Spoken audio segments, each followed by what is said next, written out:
এই গানের শুটিংয়ে অন্ধকারে ঘন জঙ্গলে পথ হারিয়ে বাঘের মুখে পড়লেন উত্তম কুমার সহ সবাই।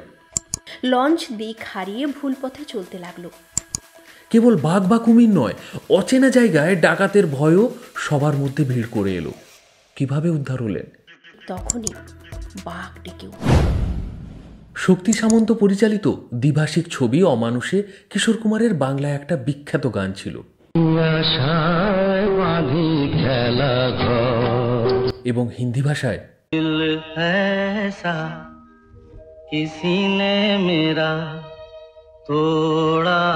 এই গানের শুটিংয়ে অন্ধকারে ঘন জঙ্গলে পথ হারিয়ে বাঘের মুখে পড়লেন উত্তম কুমার সহ সবাই। কেবল বাঘ বা কুমির নয়, অচেনা জায়গায় ডাকাতের ভয়ও সবার মধ্যে ভিড় করে এলো। কিভাবে উদ্ধার হলেন সেই গল্পটা আজ শোনাবো। অমানুষ সিনেমায় অভিনয়ে ছিলেন উত্তম কুমার, শর্মিলা ঠাকুর, উৎপল দত্ত। এই সিনেমার প্রত্যেকটি গান সুপারহিট। কি আশায় বাঁধি খেলাঘর গানে লিপ দিয়েছিলেন মহানায়ক উত্তম কুমার। এই গানের শুটিং হয়েছিল লঞ্চের ওপর। সুন্দরবনের জঙ্গলের পাশে গ্রামের মধ্যে খালে লঞ্চ চলত। তাতে সকাল থেকে সন্ধেবেলা পর্যন্ত শুটিং হতো। প্রসঙ্গত লঞ্চেই খাওয়া দাওয়া হতো। একদিন লঞ্চে শুটিং করতে করতে জঙ্গলের মধ্যে ঢুকে গেলেন। জনবসতি সেখানে এক প্রকার নেই, খালও সরু হয়ে এসেছে।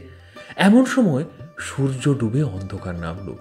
পরিচালক শক্তি সামন্ত লঞ্চের ড্রাইভারকে ফেরার জন্য নির্দেশ দিলেন। কিন্তু মুশকিল হলো, লঞ্চটি কলকাতার ছিল, স্থানীয় নয়। তাই সেই ড্রাইভার সেখানকার রাস্তাঘাট সেরকম কিছুই জানতো না। এদিকে জঙ্গলের মধ্যে ঝপ করে কালো ঘুটঘুটে অন্ধকার নেমে আসে। সেদিনও সেটাই হলো। লঞ্চ দিক হারিয়ে ভুল পথে চলতে লাগলো।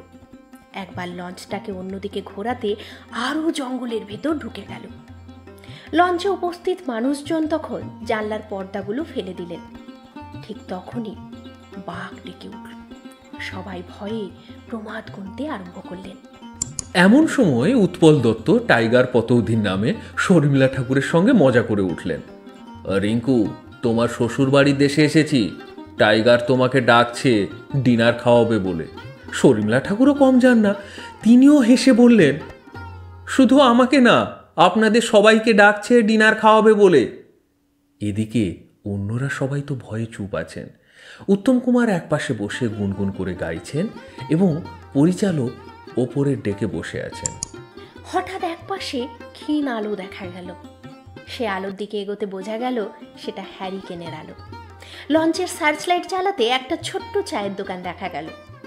শক্তি সামন্ত নিচে নেমে কথা বলতে গেলেন। তারপর এক ধামা মুড়ি চা সহ একটা লোককে নিয়ে এলেন। সে ওই চায়ের দোকান চালায়। উত্তম কুমারকে দেখেই সাষ্টাঙ্গে প্রণাম করল। উত্তম কুমার অপ্রস্তুত অবস্থায় পড়লেন। তারপর হেসে চা মুড়ি দিতে বললেন। লোকটি সবাইকে চা মুড়ি দিয়ে দৌড়ে চলে গেল। এরপর হঠাৎ অনেকের চিৎকার শোনা গেল। সবাই বাইরে তাকাতে দেখা গেল অন্তত 100 লোক হ্যারিকেন নিয়ে পাড়ে উপস্থিত।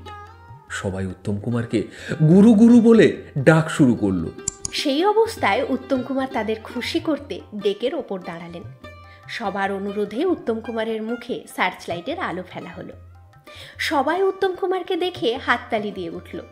সেই নির্জন স্থানে তখন হাততালির আওয়াজ যেন মেঘের গর্জনের মতো শোনাচ্ছে।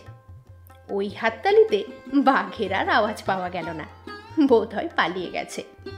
তারপর উত্তম কুমারের নির্দেশে কয়েকজন লোক এসে সবাইকে পথ আর আলো দেখিয়ে নিরাপদে রিসোর্টে পৌঁছে দিল। সেদিন হয়তো সবাই উত্তম কুমারের এই যে জনপ্রিয়তা, তাকে ধন্যবাদ দিয়েছিলেন। কারণ উত্তম কুমারকে না চিনতে পারলে সেখানে কি যে হতো কেউ জানে না। কেবল যে বাঘ কুমিরের ভয় ছিল তা নয়, অজানা জায়গায় নিশুতি রাতে ডাকাতের হাতে লুটপাট খুনোখুনির আশঙ্কাও ছিল। এই অমানুষের শুটিংয়ে উত্তম কুমার ও উৎপল দত্তের আরও একটা মজার ঘটনাও আছে। সেই গল্পটা অন্যদিন শোনাবো। আজকের মতো এইটুকুই। আমাদের এই নিবেদন কেমন লাগলো তা অবশ্যই কমেন্ট করে জানান। ভালো লাগলে লাইক করুন আর নিজেদের বন্ধুবৃত্তে শেয়ার করে দিন। আমাদের এই সিনেচ্যাট উইথ অরূপ সূচি চ্যানেলটি সাবস্ক্রাইব করে পাশে থাকুন। ধন্যবাদ।